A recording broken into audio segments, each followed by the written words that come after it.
When you're a student, not only are you given quite the structure, with that structure, you're also given parameters within which to operate, so to speak.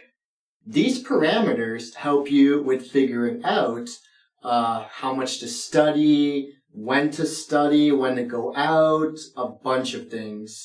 These parameters also help you with something a little deeper down inside. These parameters also help you with developing your identity as a student.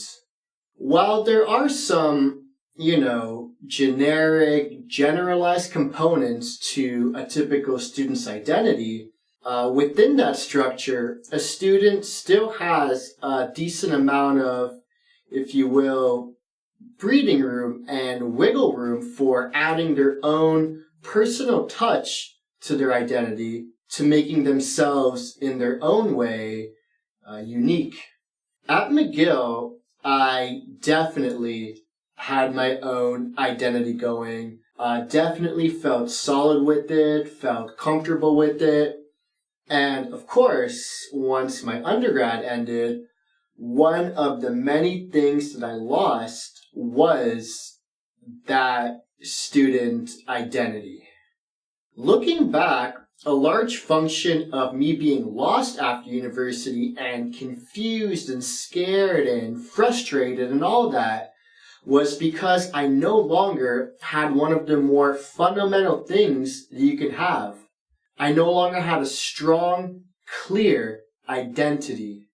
And since I didn't have that, since I wasn't grounded in a more concrete sense of self, it was very hard to solidly plant myself in more tangible next steps and to really commit to them.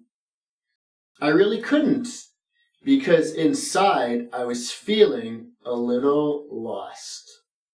I'm sure that a lot of recent and even not so recent grads can all relate in that for a while you try very hard to cling on to your university identity, to your student identity. Again, that identity was all I ever knew. Makes sense why I didn't want to part ways with it. And like I said before, it took me about 2 years. 2 years to properly acknowledge and accept that university was done and that it was time to shed this identity and to start building up a new one. I recognize that, and yeah, it sounds cheesy, but it's true. From my personal experience, I recognize that in order to move forward with my life, I needed to first take a few steps back. And for me, a big thing that this meant was to revisit my identity and start to get a feel for who I now am, who I now want to be. This was tough and still is tough, and I don't have an answer for or a how-to guide for how to go about building a new identity. I don't. For me, what I did and still do is to essentially leave out the rationale and just focus on the feeling, on how something from a thought about a job, a career, a city to live in, a particular girl, a particular hobby, I try and focus on the ensuing feelings that come after I start thinking about these particular things. I figured that since identity is such a fundamental thing, I might as well approach it with a more fundamental standard, if you will. I figured I should approach it with, how do I feel about certain things, and then go from there.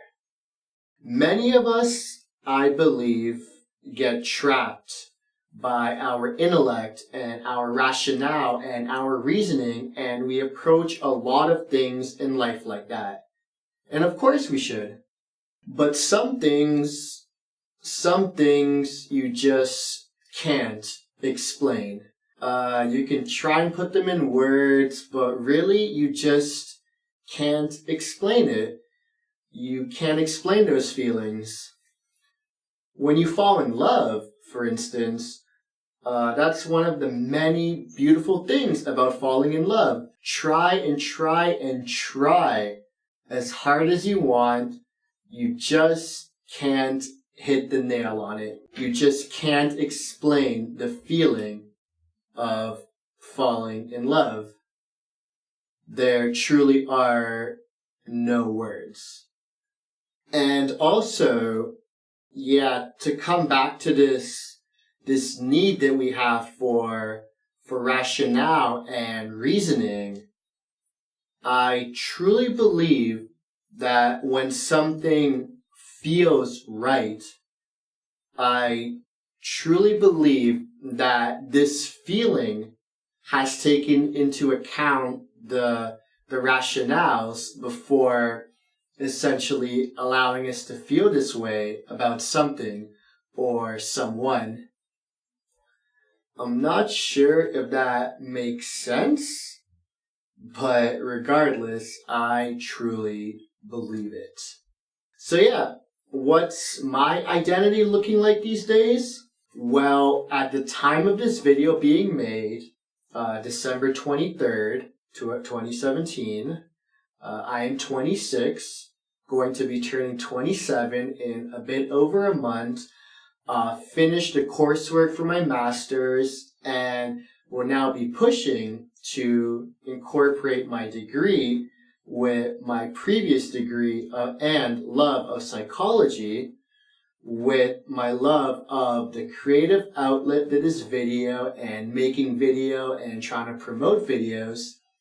And of course, my massive love of rap music and hip-hop culture.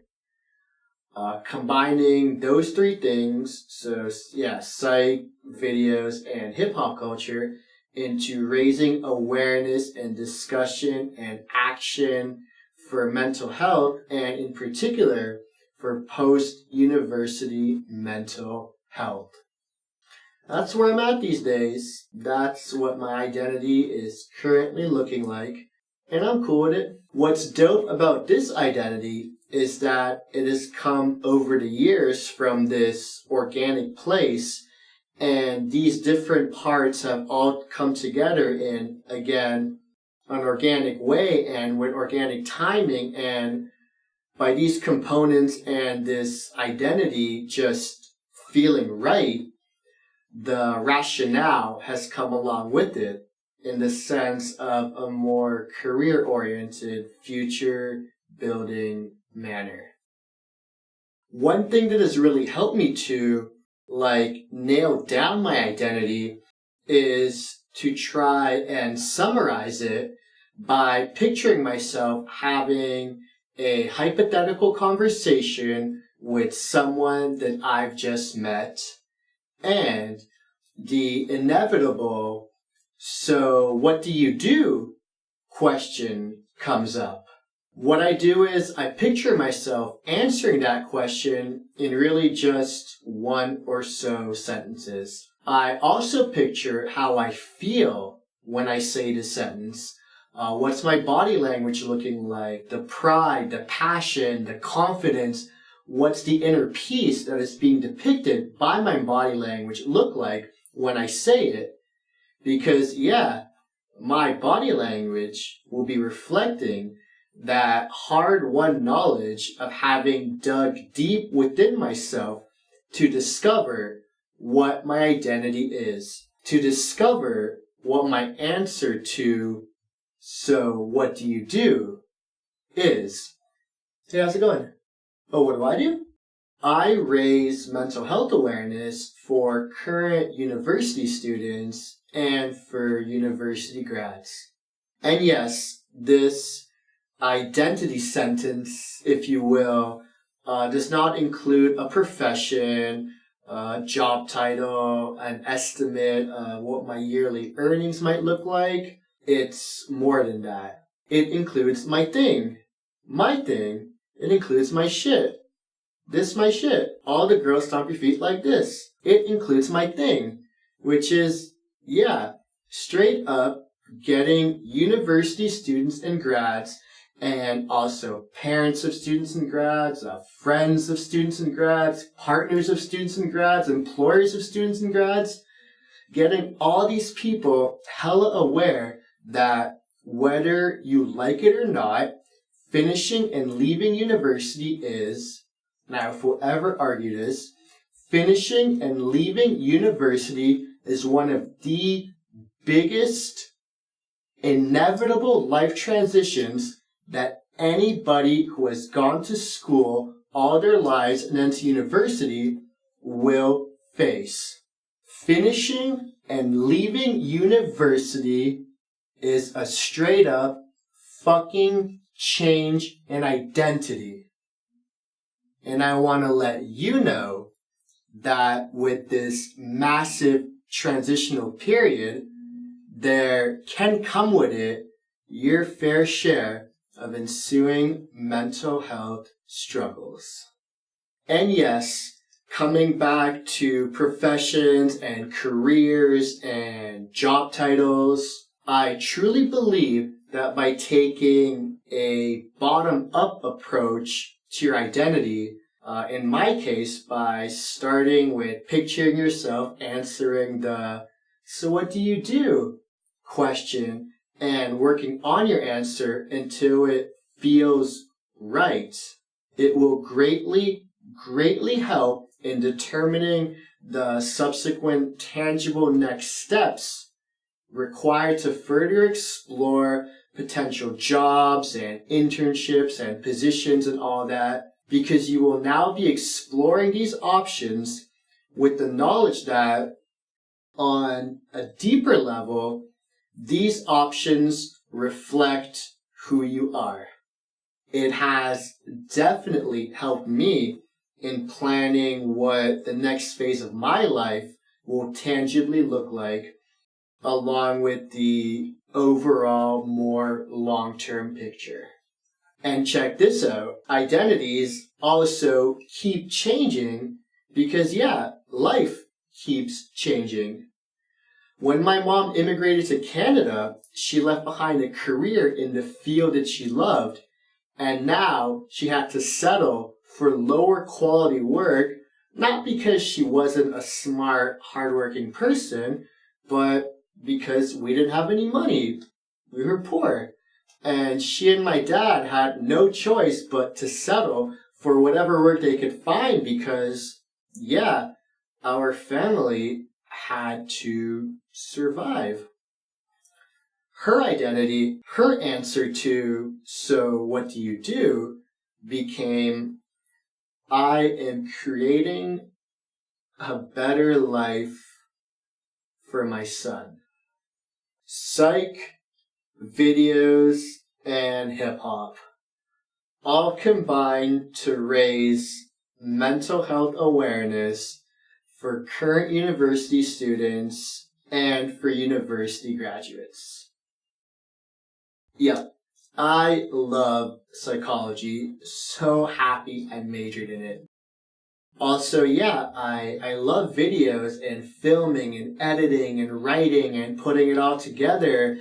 And when I started playing around with cameras and editing software after university, I was so bad.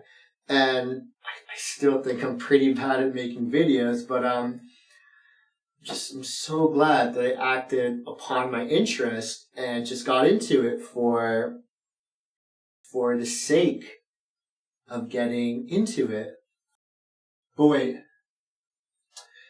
good question. Where does hip-hop culture come into play in all of this? The effects of hip-hop on my life, especially over the past, I would say, 4 years, has been massive. the music and the culture and its past, hip-hop's past, from what was going on in those early days in the 70s in the Bronx with a certain teenager figuring out how to extend the break on a record, to what was going on in the early 80s in an NYU dorm room with a certain student who wanted to recreate the feel of the live rap shows that he was going to the 90s out on Staten Island, where another certain individual got a group of guys together and told them to trust him, and that if they gave him 5 years, he's going to take them to the top. And from there over to Brooklyn, where another certain individual from Marcy Houses initially wasn't really looking to record more than just one album, to fast forward to the 2000s out west, where a certain little homie, if you will, showed up to fix a certain individual's computer, and who had the brilliant idea to put on a mixtape of another little homie while he worked. The effect that learning more and more about hip-hop and its culture and its past and its key moments and key individuals, the effect that it has had on my life, and the role, I kid you not, the role that hip-hop culture played in helping me cope while I was depressed, is beyond these 24 videos. And in the near future, I promise I will make a separate video and probably also write an article on my own personal link between hip-hop and struggling with mental health. Simply put, it's the idea of cultivating an aspiration to hopefully get to a better place mentally, to go from here to here. And in my life, I have yet to see a more powerful example of the force of aspiration than the aspiration that is so much at the base of hip-hop. Psychology, video, hip-hop, mental health, and post-university mental health awareness. The updated identity. It went from I study hard to get good grades and I party hard to take advantage of my university years, to I raise mental health awareness for current university students and university grads. Once you start working on updating your post-university identity, tangible thoughts and ideas and actual tangible action will all start happening as you go about life after university.